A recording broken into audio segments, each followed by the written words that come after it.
शुरू करेंगे और क्लासिफिकेशन को फिर से जिंदा कर रहे हैं।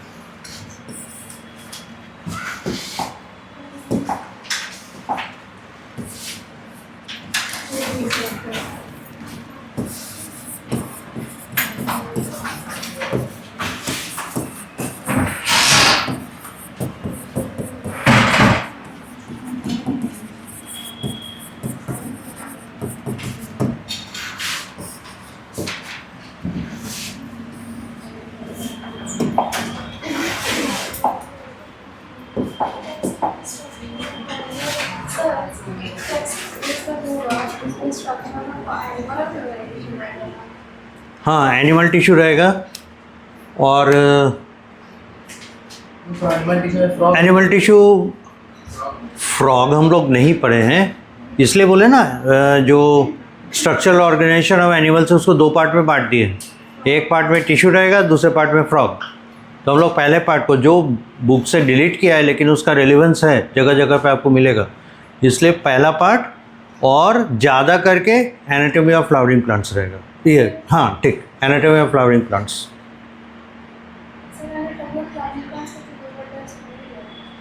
हाँ तो वो एक्चुअली उसमें हम लोग पूरी तरह से आए नहीं ना है, फ्रॉग हो जाएगा तब ना पूरा चैप्टर होगा, तो इसलिए नहीं। मॉर्फोलॉजी ये टेस्ट कब है? नेक्स्ट वीक है ना? अच्छा हाँ हाँ हाँ, हम थोड़ा ओवरलैप कर गए थे। अच्छा इसका सोच लेते हैं। ऐसे दिया हुआ है मॉर्फोलॉजी ऑफ फ्लावरिंग प्लांट्स और ये रहेगा एनाटॉमी ऑफ फ्लावरिंग प्लांट्स, और थोड़ा बहुत तो हम लोग कर देंगे। एनाटॉमी ऑफ फ्लावरिंग प्लांट्स कम कर देंगे, मॉर्फोलॉजी ऑफ फ्लावरिंग प्लांट्स जहाँ तक हो पाएगा वहाँ तक जाएगा, और स्ट्रक्चरल ऑर्गेनाइजेशन ऑफ एनिमल्स जहाँ तक हम लोग पढ़े हैं वो रखेंगे। तो वो ज़्यादा रहेगा, ठीक रहेगा। स्ट्रक्चरल ऑर्गेनाइजेशन ऑफ एनिमल्स जहाँ टिश्यू पड़े हैं वो सब 4 तरह का तो टिश्यू है, ज़्यादा तो है नहीं। तीनों से structural organisation of animals, animal tissue हो गया, मॉर्फोलॉजी जहाँ तक हम लोग पहुँचेंगे, और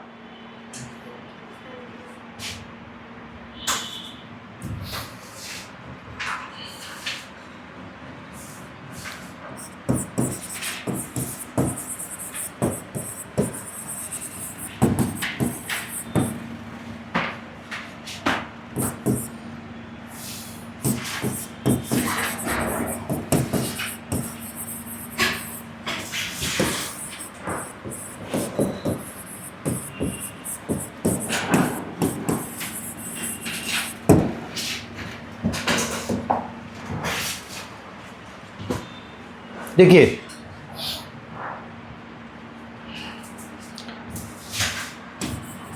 चैप्टर है मॉर्फोलॉजी ऑफ फ्लावरिंग प्लांट्स।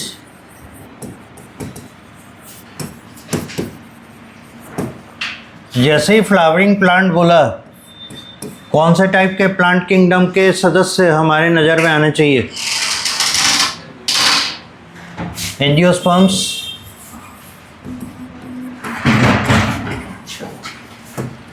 तो ये दोनों तरह के डाइकॉट और मोनोकॉट, ठीक है। और मॉर्फोलॉजी बोला, इसका मतलब external characters, physiology function. Physiology में केवल फंक्शन पढ़ते हैं, कैसे सिस्टम काम करता है। मॉर्फोलॉजी में एक्सटर्नल फीचर पढ़ते हैं, कैसा दिखता है, क्या कद काठी है, बाहर से कैसा दिखता है। ह्यूमन का मॉर्फोलॉजी तो बचपन में पढ़ लिए, 2 आँख है, एक सिर है, नाक है, सब तो बचपन में पढ़ लिए। तब अंदरूनी स्ट्रक्चर एनाटॉमी पढ़ेंगे और फिजियोलॉजी पढ़ेंगे, कैसे सिस्टम्स काम करता है। तो ये हम लोग बचपन में पढ़े हैं, root, stem, leaf, flower, fruit, seed, ये हम जानते हैं, पर एक्चुअली में कैसे दिखते हैं इसमें बहुत वेरिएशन है ना। और इनमें बहुत स्पीसीज़ है, ह्यूमन का तो एक ही स्पीसीज़ है, एक को देख लिए सबको जानकर, क्योंकि बायोलॉजिकली सब और सारे ह्यूमन्स आर सेम, एक स्पीसीज़ के सारे एनिमल्स सिमिलर होते हैं। या ऑर्गेनिजम्स। तो हम लोग इसका फंक्शन पढ़ चुके हैं, तो हम लोग फिजियोलॉजी या प्लांट फिजियोलॉजी बाकी है, वो बाकी है। अभी एक एस्पेक्ट हुआ है एनाटॉमी। एनाटॉमी देखने के बाद मॉर्फोलॉजी आपको ज़्यादा समझ में आएगा कि ऐसा है तो ऐसा क्यों है, और फिर दूसरे सिस्टम्स को पढ़ेंगे तब जाके हम लोगों को पता चलेगा। नाउ एक्सटर्नल कैरेक्टर्स, इनका जानना है। तो देखिए, एनी प्लांट, इसके जो एक्सटर्नल स्ट्रक्चर यानी ऑर्गन्स होंगे, इनके ऑर्गन्स हैं जिन्हें हम देखेंगे। इन ऑर्गन्स को हम लोग दो पार्ट में बांटते हैं। एक को कहते हैं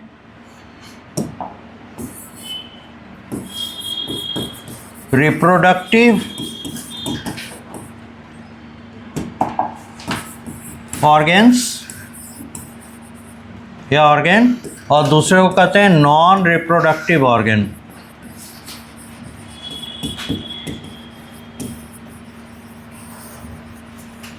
तो प्लांट के दो ही तरह के बॉडी पार्ट्स होते हैं, reproductive organ, non reproductive organ. अब देखिए, ये जो रिप्रोडक्टिव ऑर्गन है, ये है कौन? तो फ्लावर। ठीक है, किन के लिए हम लोग बात कर रहे हैं? Flowering plant, angiosperm, flower. It's outcomes, इनके द्वारा जो प्रोड्यूस किए जाते हैं वो हैं फ्रूट,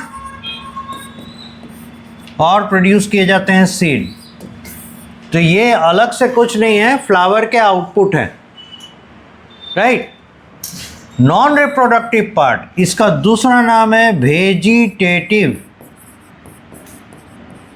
पार्ट। ठीक है, या ये क्या कहते हैं, वेजिटेटिव ऑर्गन, या तो नॉन रिप्रोडक्टिव ऑर्गन या वेजिटेटिव ऑर्गन या वेजिटेटिव पार्ट हम लोग इसको कहते हैं।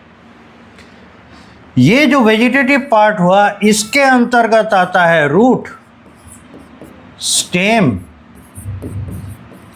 और लीफ। है कुछ नहीं, बहुत ही सिंपल है, लेकिन इनके टर्मिनोलॉजी इंपॉर्टेंट है, क्योंकि अब हम लोग जब बात करते हैं तो टर्मिनोलॉजी यूज़ करते हैं। बच्चों जैसा हम लोग बात नहीं करते, वो उस समय का जिस समय हम लोग इन्फेंसी में होते हैं पहचानना सीखते हैं। अब लोग पहचान चुके हैं, अब इसके है ना एक्चुअल मोड ऑफ क्या कहते हैं कम्युनिकेशन पर आते हैं, कैसे हम लोग बात करते हैं। So in this way we divide the parts of a plant. ठीक है, बहुत बार लगता था जैसे बच्चों को जो पढ़ाया जाता है पार्ट्स ऑफ या ऑर्गन्स ऑफ प्लांट, उसमें root, stem, leaf, flower, fruit, seed सब बोल देते हैं। पर यहाँ हम लोग समझ पा रहे हैं कि ये फ्रूट और सीड कोई अलग पार्ट नहीं है, ये फ्लावर का आउटपुट है।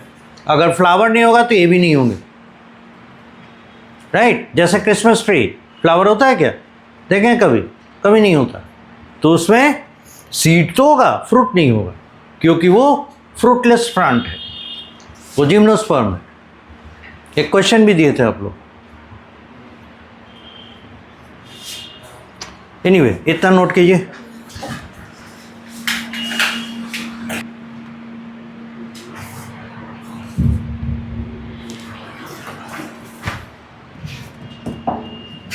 अब देखिए, मान लेते हैं हम लोग किसी प्लांट को ड्रॉ करने की कोशिश करते हैं।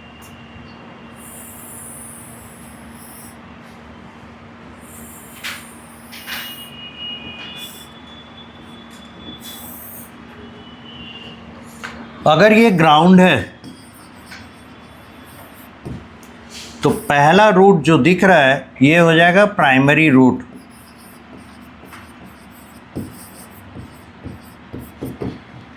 इस रूट से ब्रांचिंग होगी, ये हो जाएगा secondary root.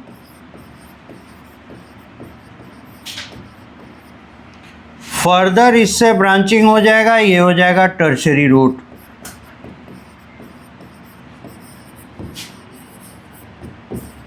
And so on. इस तरह से होता है, ठीक है। अब जहां पे आपको लैटेरल बड दिखेगा, या इसी का दूसरा नाम है एक्सिलरी बड। ठीक वहीं से ब्रांच प्रकट होगा और फिर इसमें लीव्स दिखेंगे।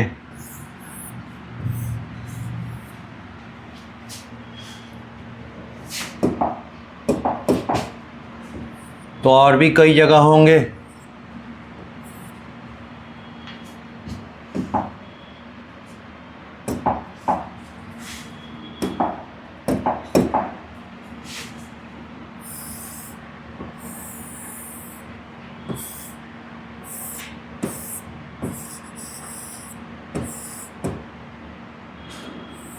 और आपको यहीं पर फ्लावर भी दिखेंगे, लीफ भी रहेगा और इसी जगह अगर हुआ फ्रूट तो फ्रूट भी दिखेगा, लीफ भी रहेगा, एंड दिस गोज ऑन। तो कुछ बातें यहां पे हम लोग समझ लें। ये पोर्शन रूट सभी जान रहे हैं, और ये ऑनवर्ड्स स्टेम। स्टेम पर जहां लैटरल बड होगा वहीं से ब्रांच निकलेगा। और ऐसा नहीं ये आखिरी बड हो गया, यहां पर भी बड होगा, यहीं से लीफ निकला, ये भी लैटरल बड, ये हो गया लीफ।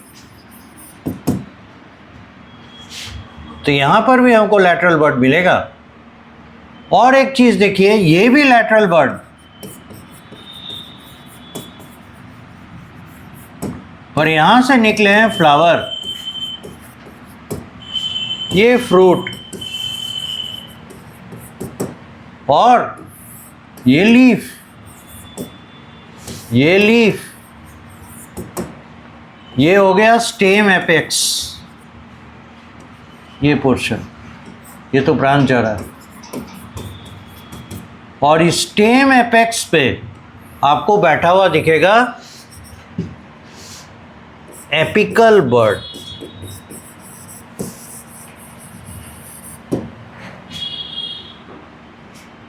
ठीक है, तो आप बोलिएगा ये सब तो हम लोग जानते हैं, इसमें खास क्या है? खास ये है दो चीज, एक जहां लैटरल बड दिख रहा है वहीं से ब्रांच आउट हो रहा है, जहां लैटरल बड दिख रहा है वहीं से लीफ निकल रहे हैं, और जहां लैटरल बड दिख रहा है वहीं से फ्लावर भी निकल रहे हैं। क्या आपको याद है लैटरल बड और जो एपिकल बड हैं वो कैसे टिश्यू के बने हैं?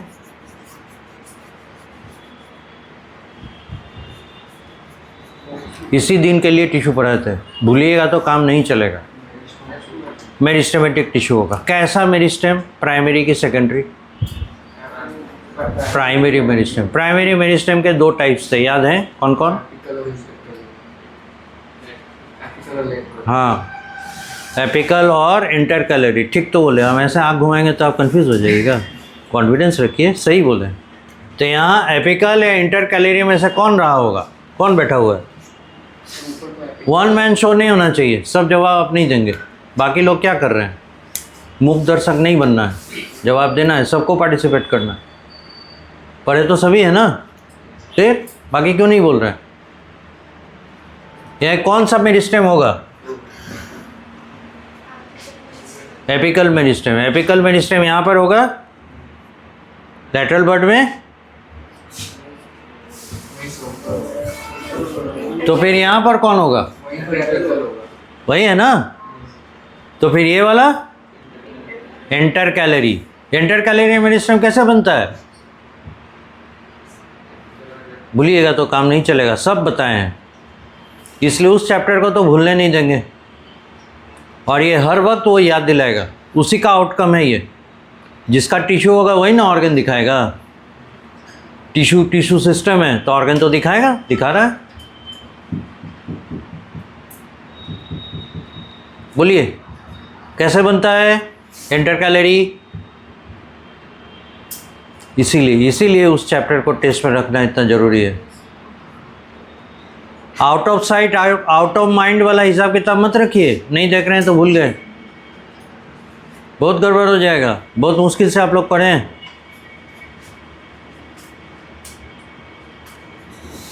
एपिकल मेरिस्टेम जब लगातार डिवाइड करके नए सेल्स प्रोड्यूस करता है, बात नहीं, एपिकल मेरिस्टेम जब लगातार डिवाइड करके नए सेल्स प्रोड्यूस करता है तो लंबाई बढ़ती है ना, प्लांट के बॉडी के ऑर्गन की लंबाई बढ़ती है।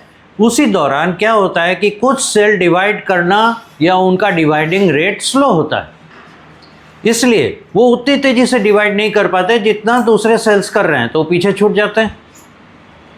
और वो एपिकल मेरिस्टेम के ही सेल हैं। वो जो पीछे छूटे हुए सेल्स हैं जो रुक गए, डिवाइड नहीं किए, वही हैं इंटरकैलरी मेरिस्टेम, जो एक जगह इकट्ठे हैं। ठीक है। अब फ्लावरिंग प्लांट का ये कैरेक्टरिस्टिक है, या किसी भी प्लांट का जो रूट स्टेम लीफ प्रॉपर रखता है, उसका कैरेक्टरिस्टिक है कि अधिकतर केस में एपिकल मेरिस्टेम लैटरल नहीं, इंटरकैलरी मेरिस्टेम के रेट ऑफ डिवीज़न को सुपरसीड करता है, रोकता है, उसको डिवाइड करने से रोकता है। पहले अपनी लंबाई बढ़ाता है, पहले अपना डिवीज़न पूरा करता है, सफिशिएंट हाइट ले आता है, उसके बाद अलाउ करता है ये लैटरल बड के सेल्स को, यानी इंटरकैलरी मेरिस्टेम के सेल्स को डिवाइड करने के। तो इसीलिए ये है इस तरह से अभी डॉर्मेंट बना हुआ है, बाद में कभी कभी ये ब्रांचिंग आउट करता है, लेकिन ये रेट ऑफ डिवीज़न में काफ़ी आगे रहता है। सब बात हम लोग बताएंगे, देखेंगे वन बाय वन। पर पहले यहाँ पे हम लोग को ये जानना था, ये जो लैटरल बर्ड है ये कैसा है, तो मेरिस्टेमेटिक है। कैसा मेरिस्टेमेटिक? प्राइमरी। उसमें भी कैसा, तो इंटरकैलरी। अब इंटरकैलरी मेरिस्टेम पढ़ाए थे जब, तो उस समय याद होगा आप लोग को, उसका प्रॉपर्टी बताए थे। क्या प्रॉपर्टी था? ब्रांचेस, लीफ, शूट प्रोड्यूस करना, और ये मॉडिफाई होके फ्लावर प्रोड्यूस करता है। हाँ, रिपेयर भी करता है, वो ग्रास में करेगा या ग्रास जैसे प्लांट्स में। डाइकॉट में भी करता है, आम का डाली काट दीजिएगा तो नया डाली कैसे फूटता है, इसी की वजह से ना। तो ये रिपेयर भी करता है, ये भी इसका पर्पस है, पर वो ग्रास में हम लोग को बहुत ही प्रोनाउंस्ड वे में दिखता है। अब है क्या, यहाँ से जो फ्लावर फूट रहा है तो ये किसकी मेहरबानी है? इंटरकैलरी मेरिस्टेम, यानी लैटरल बड का। तो जहाँ लैटरल बड निकलता है फ्लावर को, मतलब प्रोड्यूस करता है फ्लावर को, वहाँ पे ब्रांच की लंबाई नहीं हो पाती, ब्रांच वहीं पे एंड कर जाता। जिस जगह से, मतलब इस ब्रांच पे अगर फ्लावर निकला तो ये आगे नहीं बढ़ेगा, यहीं रह जाएगा, राइट। अब ये इसका सब ब्रांच है, मान लेते हैं ये, जैसे ये सब ब्रांच है, अगर यहाँ से फ्लावर निकला तो फिर इधर से इसकी लंबाई बढ़नी बंद हो जाएगी, इधर ही बढ़ेगा। और समझ रहे हैं, यानी जहाँ पे फ्लावर निकला वहीं पे उस ब्रांच की लंबाई रुक जाती है, वो फर्दर नहीं बढ़ता। ऐसा देखें है कि फ्लावर बढ़ता जा रहा है, बढ़ता जा रहा है, बढ़ता जा रहा है 10 हाथ लंबा, ऐसा नहीं होता, राइट। तो ये मॉडिफाइड लैटरल बर्ड कहलाते हैं, और इसी को फ्लोरल बर्ड भी कहा जाता है। यानी जो बर्ड फ्लावर प्रोड्यूस करेगा वही इंटरकैलरी मेरिस्टेम वाला या लैटरल बर्ड का मॉडिफाइड फॉर्म। इसीलिए देखिएगा जहाँ पे भी फ्लावर निकलता है साइड में जरूर से इसके लीव्स होते हैं। दिस इज अनदर साइन कि it is a branch but modified one. Now see this is a fruit, ठीक है। ये आपके बुक में भी डायग्राम दिया हुआ है, ये मस्टर्ड का है। तो इसमें जो फ्रूट देख रहे हैं, फ्रूट के भी अगल बगल में लीफ देख रहे हैं ना। और यहाँ आप शुरू में ही लिखे हैं कि फ्रूट क्या है, फ्लावर के आउटपुट है ना। बाद में जाके फ्लावर ही फ्रूट में कन्वर्ट करता है। तो इसीलिए जहाँ फ्लावर जैसा कैरेक्टरिस्टिक दिखा रहा है, फ्रूट के साथ भी वैसा कैरेक्टरिस्टिक दिख रहा है, यानी उसके साथ लीव्स लगे हुए मिलेंगे। वहाँ से लीफ, उसके बेस से लीफ निकलते हुए दिखते हैं। So that is why it is prove that it is actually output of flower. बाकी और आगे हम लोग समझेंगे। फिगर हो गया, डायग्राम showing different parts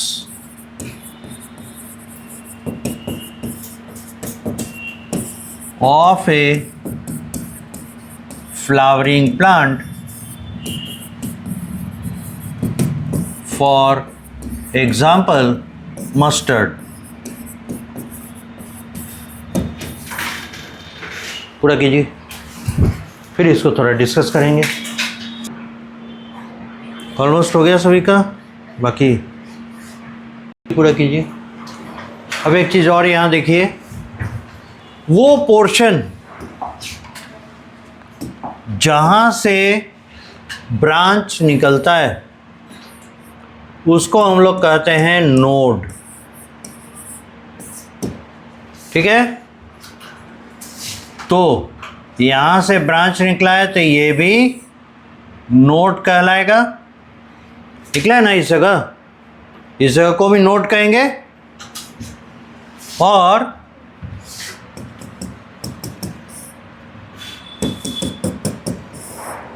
ये जो दो नोड के बीच का डिस्टेंस है इसको कहते हैं internode.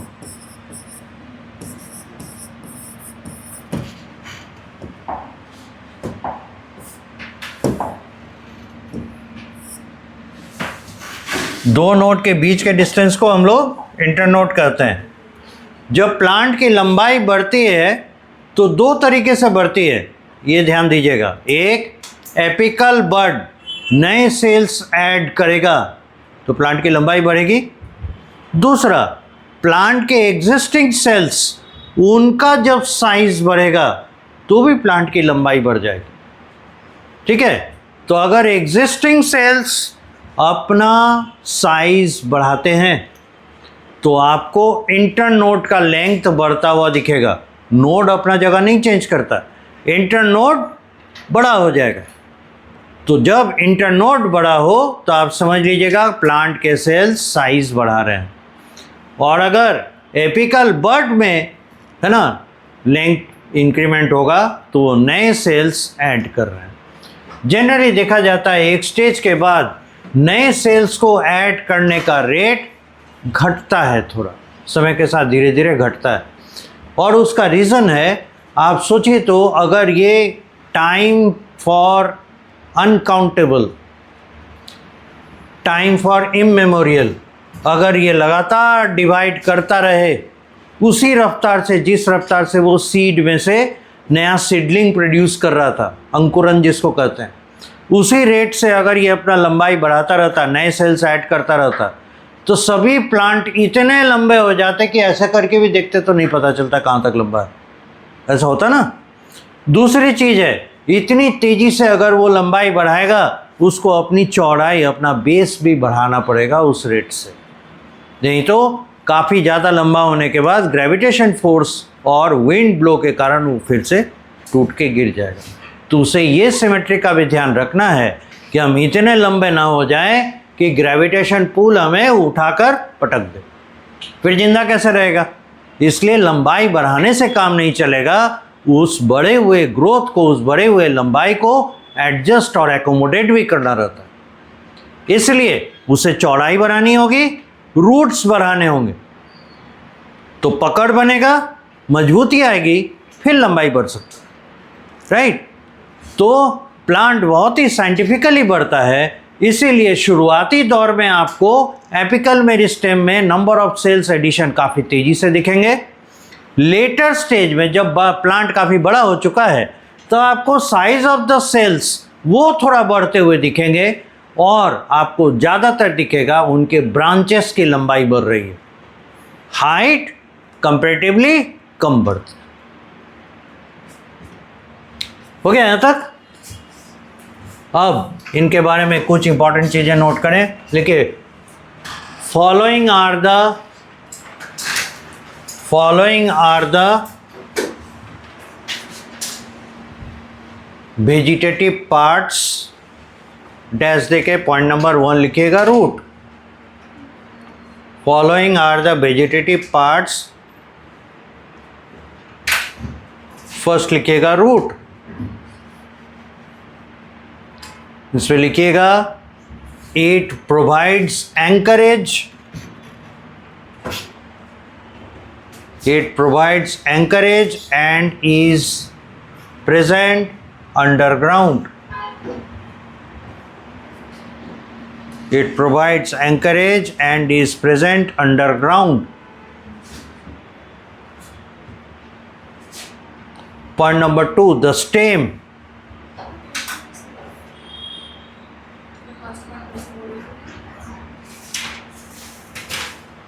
Point number 2, stem. It is the above ground part. It is the above ground part. Full stop इसी में लिखिएगा. It is recognised by, it is recognised by, हाँ, it is recognised by branches, branches and leaves, branches and leaves. Full stop इसी में लिखिएगा. It also bears flowers and fruits. It also bears धारण करता है. It also bears flowers and fruits.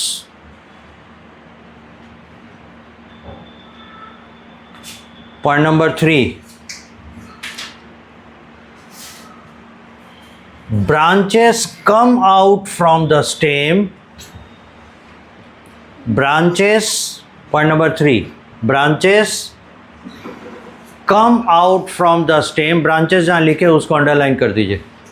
branches underline, आगे लिखिएगा come out from the stem where lateral bud is present, where lateral bud is present. Full stop इसी में लिखिएगा. The point from where,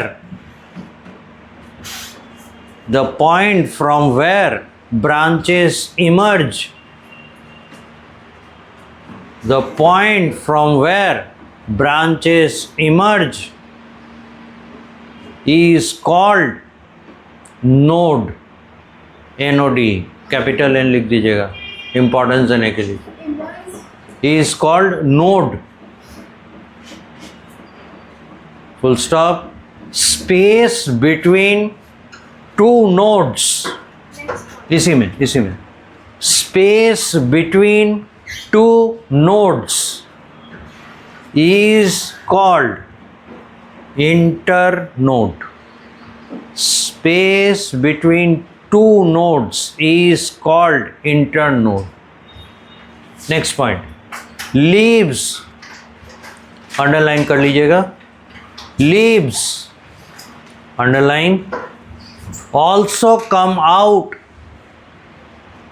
leaves underline, also come out from the branches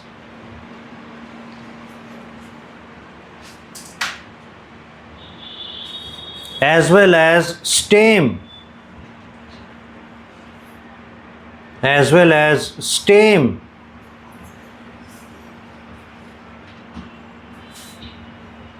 So at the point of, इसी में चलेगा. So at the point of emergence, जहाँ से निकल रहे हैं, so at the point of emergence on the stem, so at the point of emergence on the stem, so at the point of emergence on the stem of the leaf, on the stem of the leaf is also node.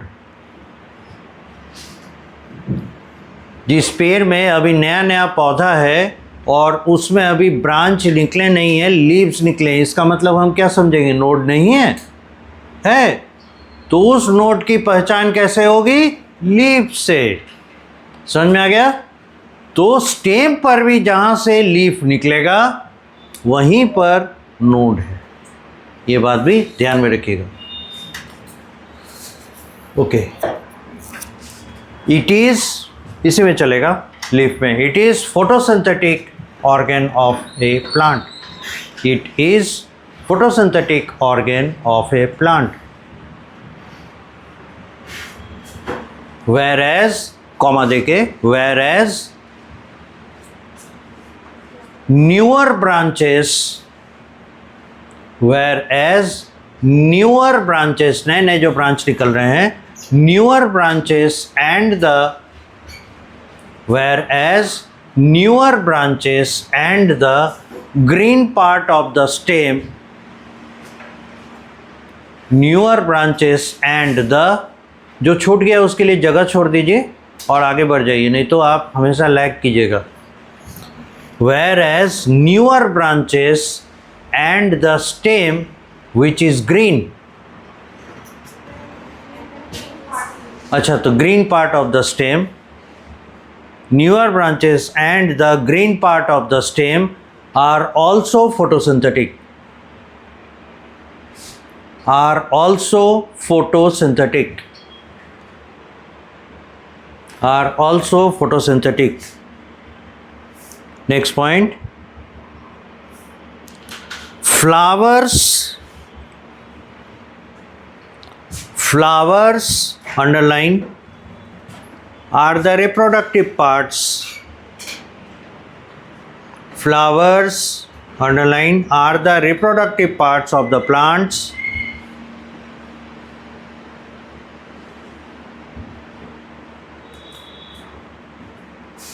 Arise from the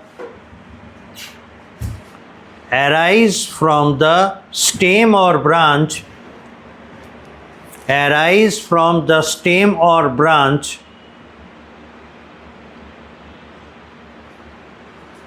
given rise by, जन्म दिया जाता है, given rise by the modified lateral bud, given rise by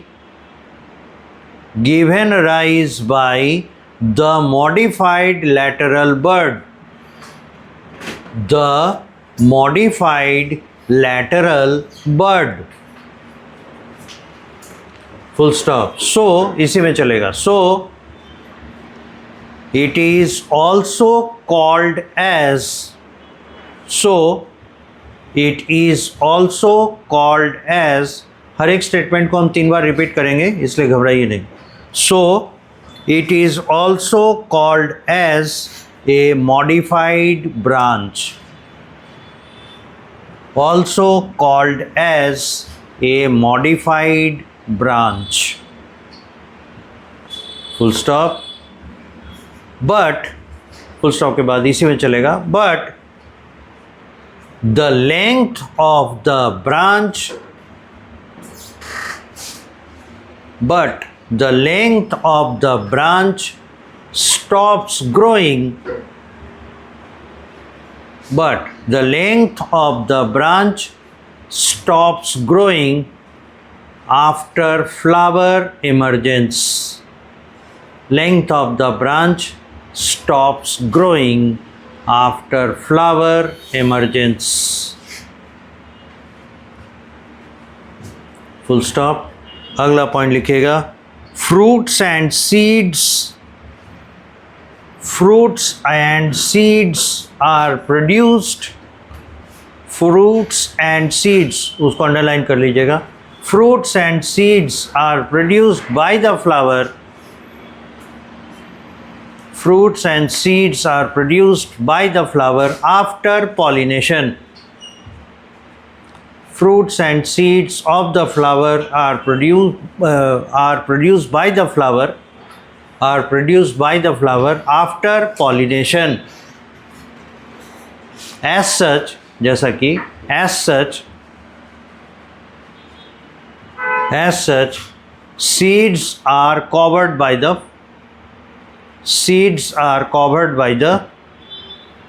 as such seeds are covered by the fruits. Seeds are covered by the fruits. Next point. Lateral buds are,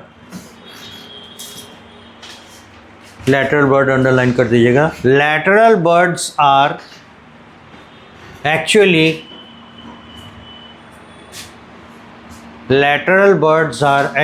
intercalary meristem. Lateral buds are actually intercalary meristem.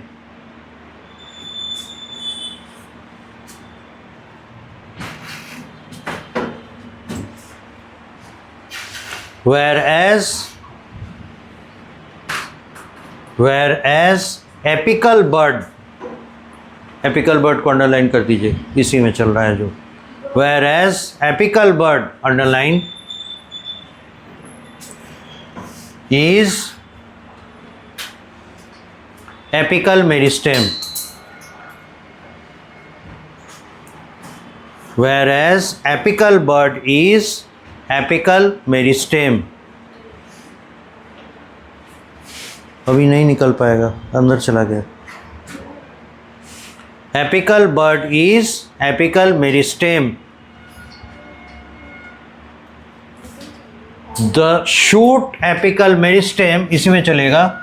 Shoot apical meristem, SAM short में लिखिएगा. Shoot apical meristem bracket में SAM, SAM, capital S, capital A, capital M, SAM. हर जगह ये standard notation use होता है. Shoot apical meristem bracket में SAM usually dominates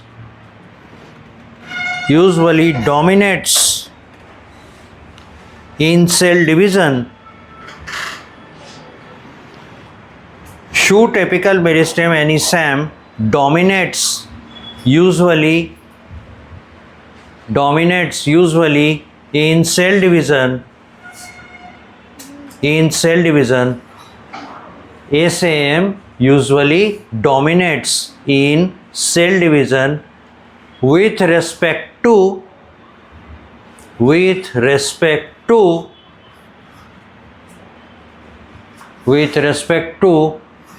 shoot lateral meristem. Shoot lateral meristem.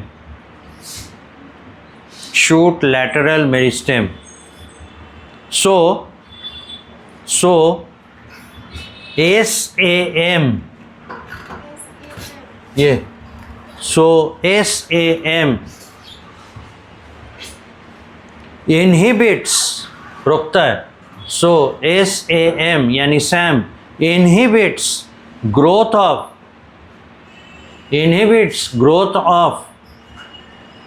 lateral meristem.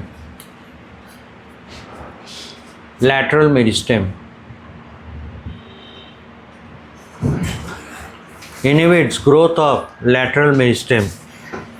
अब जरा वो second वाला कॉपी निकाली तो, और इन क्वेश्चंस के लिए फिल इन द गैप को भरिए तो.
जल्दी जल्दी क्वेश्चन लिखिए, अब भरिए। तो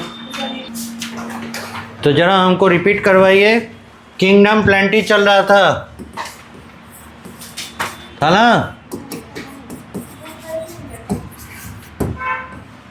इसके बाद समय बचेगा, फिर वापस आएंगे उसमें। किंगडम प्लेंटी कितने पार्ट में था? कौन कौन? ए स्पर्मेटोफाइटा और स्पर्मेटोफाइटा। ए स्पर्मेटोफाइटा में पहला थैलोफाइटा। थैलोफाइटा में कौन कौन? क्लोरोफाइसी, फियोफाइसी और रोडोफाइसी।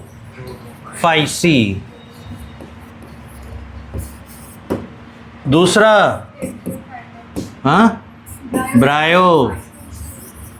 ब्रायोफाइटा।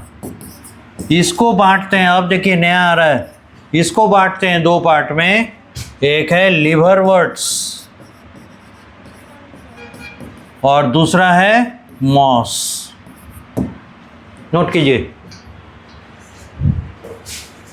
यहां तक आप जानते हैं, ये किया हुआ है। आज नया ऐड हुआ ब्रायोफाइटा।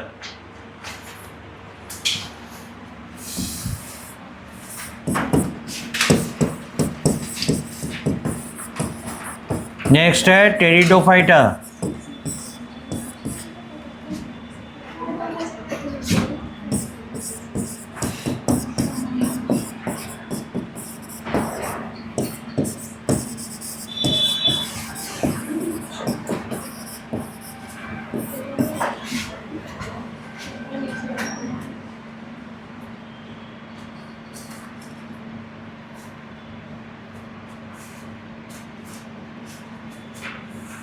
इंसेटिव बुक देखें जरा।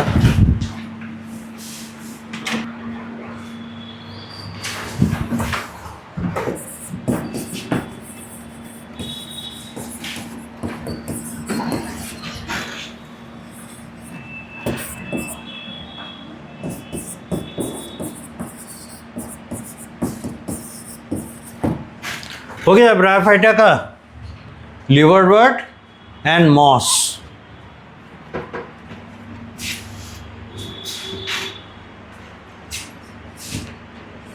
टेरिडोफाइटा, इन्हें 4 पार्ट में बांटा गया है।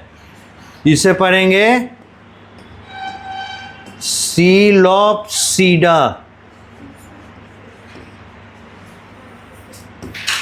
पी रहेगा साइलेंट। यह है लाइकोप्सीडा,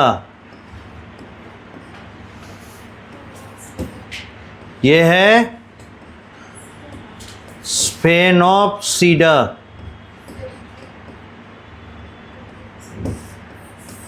और यह है टेरोप्सीडा।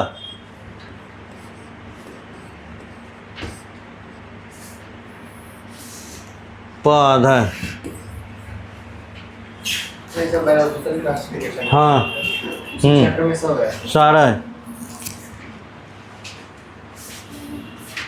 इसके बाद है जिम्नोस्पर्म।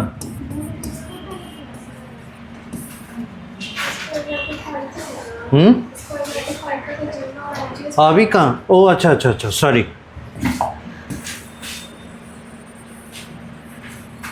जिम्नोस्पर्म इसका हिस्सा नहीं है, स्पर्मेटोफाइटा का हिस्सा है।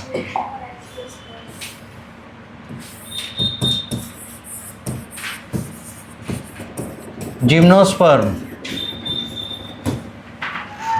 और दूसरा एंजियोस्पर्म। इसको तो हम लोग डिवाइड ऑलरेडी कर चुके थे। एक था डाइकॉट, दूसरा है मोनोकॉट, बहुत बार बोला हुआ है। जिम्नोस्पर्म को डिवाइड करना है। यह है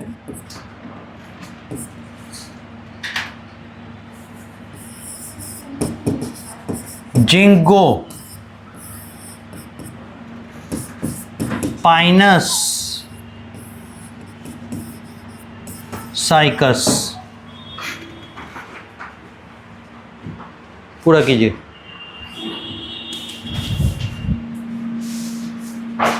करना है, चलिए तो 5 मिनट यूज कर लेंगे। अरे इसमें क्या है, अब आइए।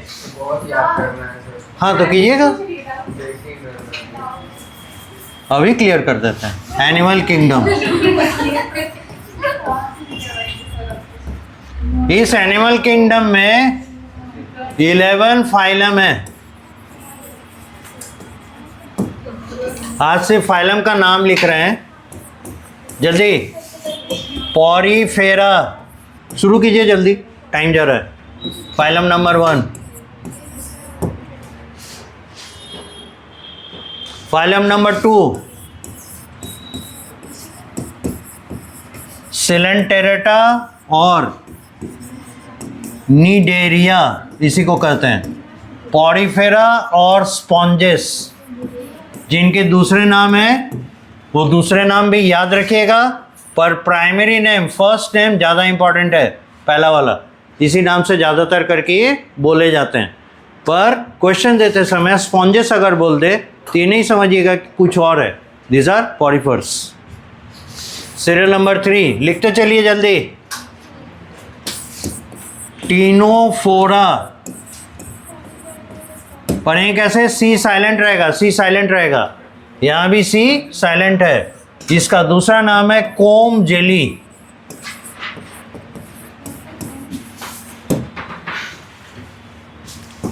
सीरियल नंबर 4 प्लेटीहेलमिंथस,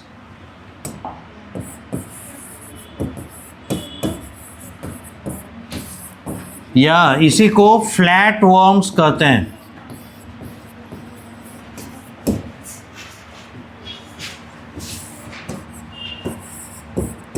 सीरियल नंबर 5 नीमाथेलमिंथस,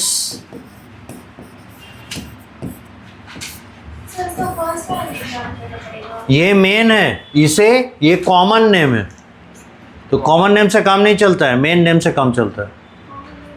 तीसरा है, 5th नंबर है नीमाथेलमिंथस और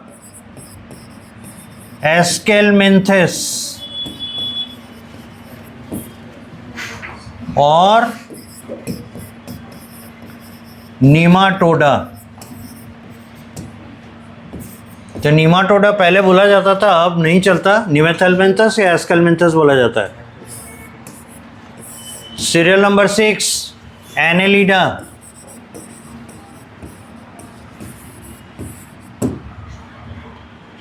यहां तक जल्दी पूरा कीजिए, स्लाइड आगे बढ़ाना है। Serial number 7 arthropoda.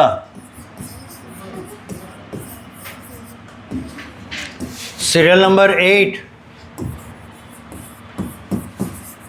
Mollusca. Serial number 9 Echinodermata. Serial number 10 Hemichordata. And serial number 11 Chordata.